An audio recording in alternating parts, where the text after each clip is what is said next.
Good morning and welcome to Good News for today, October the 16th. I'm Nikki, And I'm Tim. and today we're going to read the love chapter, 1 Corinthians chapter 13, verses 4 to 13. Love is patient. Love is kind. It does not envy. It does not boast. It is not proud.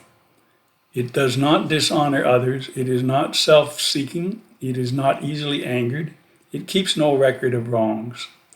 Love does not delight in evil, but rejoices with the truth.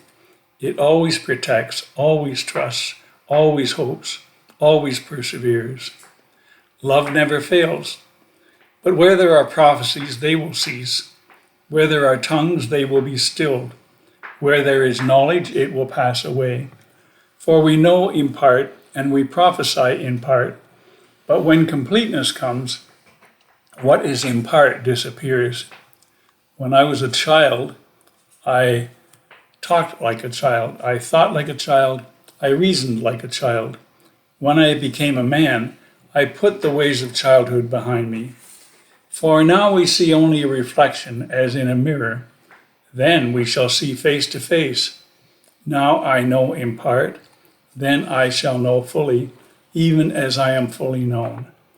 And now these three remain, faith, hope, and love. But the greatest of these is love. Thanks, Tim.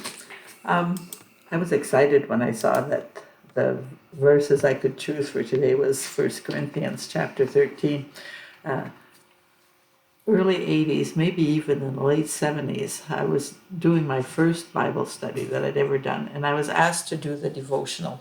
And I had no idea. The pastor just said, "Would you do the devotional?" And I said yes and didn't know what to do. And this one other girl said, "Well, I love the love chapter," and I didn't even know what that was. But anyway, I found out that it was 1 Corinthians chapter 13, and I read it as a devotional, and then I said at the end, instead of commenting on it or whatever, I said, I don't think I can add anything to this chapter. So anyway, today I will maybe add a little bit. First, as followers of Christ, our love is our trademark. And love is not just a feeling, but a way of relating with others. And Paul gives us some very good advice on how to relate to others. Tells us 8 things we should embrace: patience, kindness, truth, resilience, faith, hope, endurance, and perseverance. Fairly tough row to do, because these are all things that need a lot of work. And he tells us the things to resist, and I thought that was pretty important too. We should not envy, not boast, not be arrogant, not have rudeness, selfishness, anger, resentment, and wrongdoing. I'll let you ponder all those, okay? The golden rule is treat others the way you want to be treated.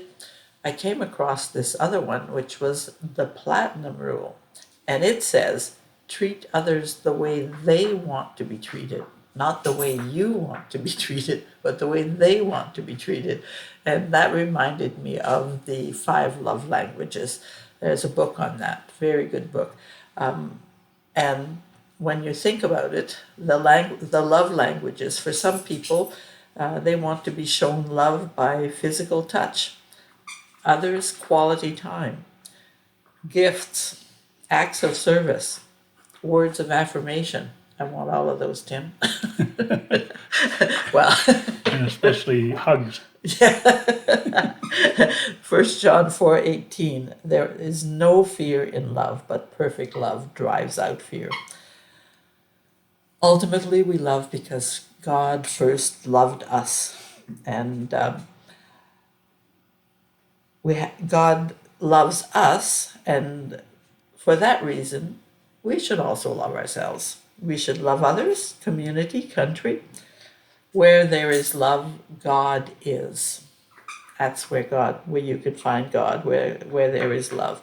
And I was looking, have a few challenges in my life, and I came across God's unfailing love. And when I saw that, I kept underlining it every time I saw it in my Bible. And I find out that it's actually in there 32 times. So I think we can trust in God's unfailing love. So with this, I'm going to pass it over to Tim, who's going to do something a little bit outside the box because he's like that. Surprise, surprise, eh? So go for it. As I was contemplating what I might close with today, and thinking about this chapter that Nikki's been discussing, and also thinking about the state of the world these days, which we've seen better times, it would seem. And so I was reminded of the words of a song. That's our dog squeaking away her squeaky toy. She's celebrating. I was reminded of a song by a singer named Mary Gauthier. The song is called Mercy Now, and it's on an album by the same title. I'm going to just read a couple of verses of this song to you. And when we post this video, I'll try to post a link to where you can listen to the song online. So these are a couple of verses from Mercy Now by Mary Gauthier.